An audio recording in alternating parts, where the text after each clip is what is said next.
One day I discovered a whole new technique, and this is based upon the fact that water and oil repel.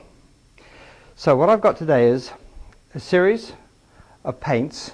These are enamels, they're oil-based. These are acrylics, they're water-based. I work in primary colors, which are the red, yellows and blues, and white as a base. And what I discovered, that by mixing these paints together, they would attract and repel accordingly and create some wonderful effects.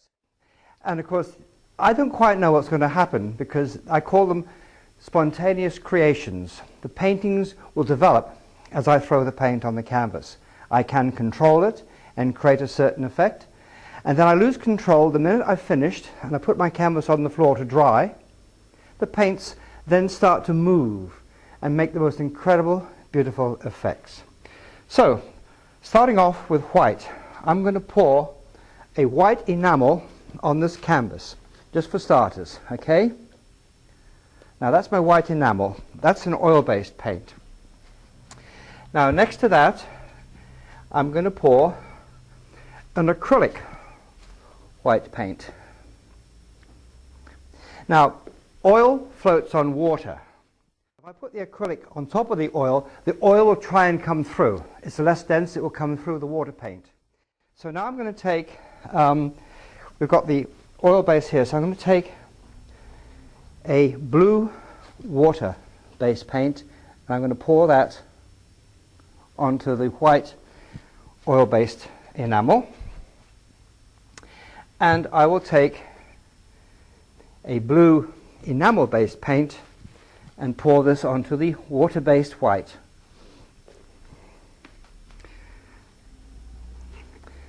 Now, to show the effect, if I just mix these up now, you can see that the water-based enamel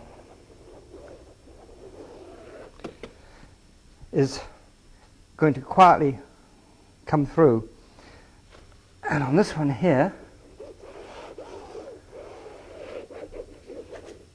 which is the oil on the water,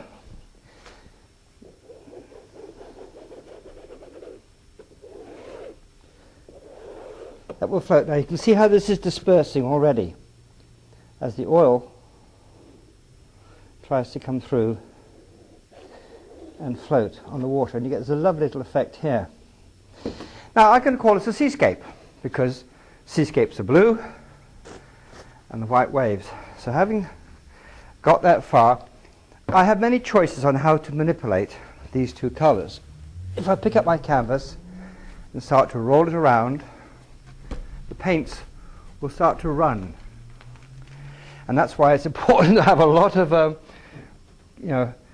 polythene on the floor. Already we're starting to get two rather lovely effects. Again, this is the oil trying to come through the water. And over here we have the oil floating on the water. So that's the two situations. And the more I manipulate these and move them around, the more they will spread over the canvas and create wonderful effects. Now going back to my blues, let's really start playing around with this. This is fun. I'm now going to put more blue on this, flash it around. That was an acrylic, so I'm now going to put my enamel, okay, on top of that too now, and we're now going to see how they all run together. As I keep rotating the canvas, the paint will flow.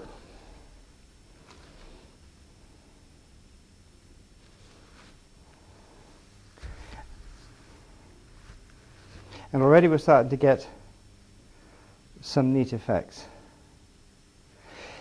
Now if I were to put this on the floor and walk away from it, those paints would eventually spread out due to gravitational pull, and the whole center of that would change.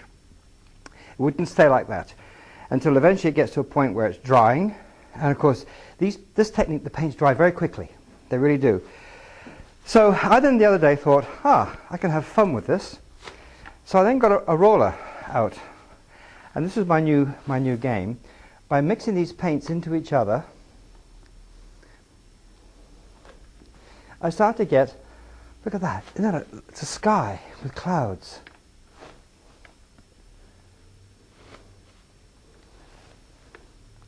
And sometimes with this technique, the secret is just stopping when you think you've got something exciting or something special, because you can overdo it and spoil the effect. Now you see, if I put this aside for the moment, we've almost got the beginning of a seascape. It's really quite pretty. And as I hold it up, these paints are going to move, and we start to get the effect of clouds. Or on the other hand, if I turn it up the other way, we might have an ocean with a wave breaking. Can you see that? Like a wave breaking in the foreground. And up here we probably have some clouds. And again, if I put that down on the ground and let it dry, those paints will move and resettle, and the oil will once again bubble up through the acrylic, and we have a totally different finished result. That's quite pretty, isn't it? Okay, we'll let that go for a moment, and we'll grab another canvas. And now we're going to add some lovely colours to it. Look at this. Right, now I'm going to take my pre-primary colours, and I'm going to take a red enamel and pour that on. I'm going to take a yellow acrylic and pour that on. We've got enamel, acrylic. Let's have a blue enamel. And to add a nice bit of variety to it, we're going to put a white enamel between these two and a white acrylic on the two ends. So we have our three primary colours,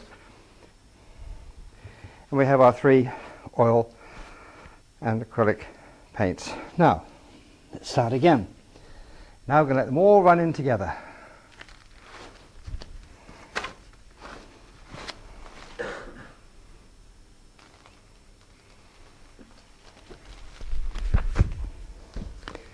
I'm going to move fast with this.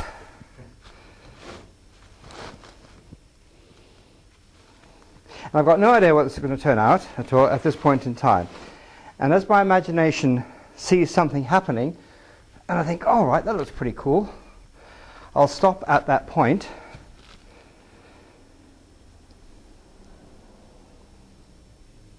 And you can see the colours are all starting to mix. As I rotate it round, I've got a big blob of blue there, so let's cover it with some of these other colours. And by putting it in this manner, gravity is going to pull all the paint down towards that corner. We start to get some wonderful effects in here of the yellow and the red. And I couldn't paint that with a brush. There's no way. It would take me hours and hours to try and create the wonderful fine lines that the paints create by mixing in with each other. So the brushwork is totally out of the question in this instance. There are times when I will come in with a brush and touch things up, but I love the idea of just letting the paints